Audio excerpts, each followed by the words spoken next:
This is? These are octocopters. Yeah. These are effectively drones, but there's no reason that they can't be used as delivery vehicles. Wow, in the future, your Amazon order could be delivered by a drone. Amazon's CEO says the company is testing a drone delivery system that would deliver packages using small, unmanned aircraft. The service is called Prime Air and would deliver packages in 30 minutes or less. The system could be operational in less than 5 years. Times are changing, folks. Welcome back to the program. I am back here with Fred Ellsbury, president of the Better Business Bureau in Atlanta. And we're talking about cybercrime, Fred, and ways to avoid getting scammed because more and more people are going online to make their purchases for the holiday. Can you discuss some things that you think people need to know to avoid becoming a victim, if you will?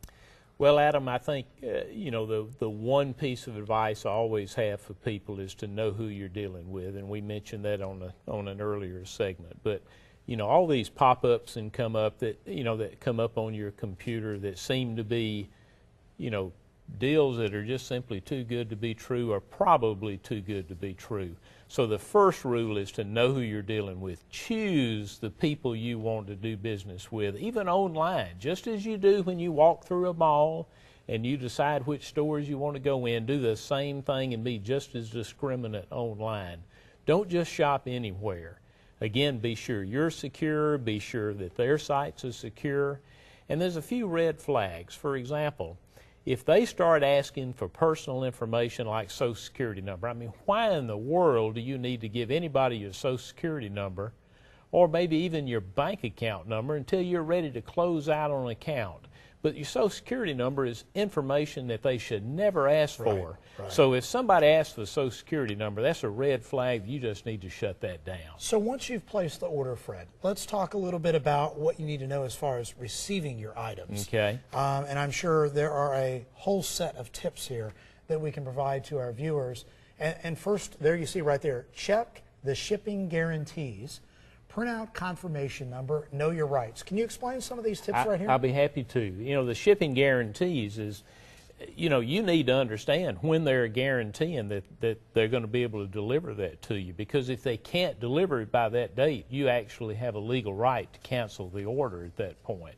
Okay. Now, if they go through the whole process and they never guarantee you any shipping date, the law requires that they ship within 30 days. And if they haven't shipped within 30 days again, you can cancel the order. So understand what their shipping date requirements are. And that confirmation number is so key. Well, you know, we should all print off the order and the confirmation, because if you ever have a question or you have to follow up later, that is invaluable information. I mean, you can't just call them up and give them your name and figure they're going to have it in the record. If you got that confirmation number, they can go right to it and tell you what's happening with it. Well, let's face it. I mean, more times than not, you have to go back because something wasn't right. It didn't fit right. It doesn't work properly. I mean, that happens a lot. Oh, it does. And you know, nobody's fault. It's just, Right. you know, you're talking about millions of packages and, you know, millions of dollars being spent during these holidays. You can't always get the size right, particularly if you're buying for other people. Might not be the color they would prefer. So another tip is to be sure you know their refund and exchange policy before you buy with them. You want to know, you know, whether they'll take it back at maybe at a brick and mortar store, or do you have to bring it back, you know, do you have to send it back to them through the mail? So you want to know their return policies, their rebate policies if they have any, their exchange policies.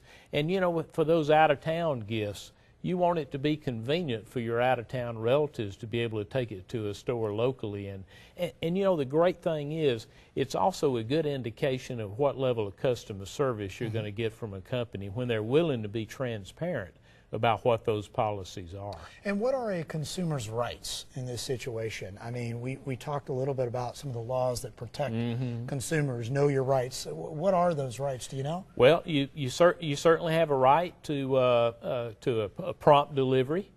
You know, and as I indicated, if they haven't told you a certain delivery date, the law gives you 30 days.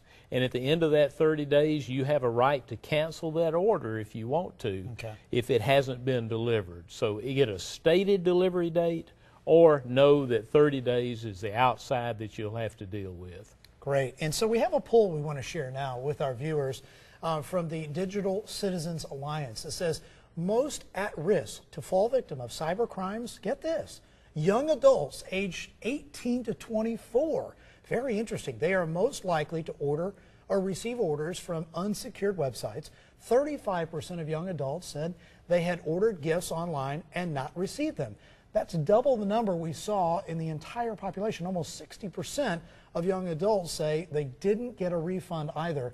And the poll also offered 2 reasons why young adults might be having such trouble. Young adults are most likely to look for the lowest price when they buy online, like Fred said, which scammers commonly prey upon by offering products at a significant discount. In addition, they are the least likely to consider if the website is well known and established.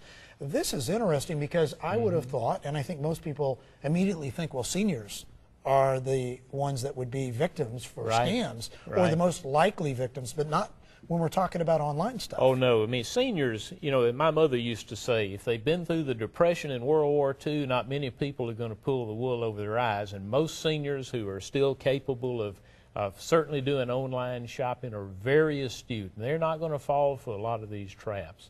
And it's not like they're on there every day.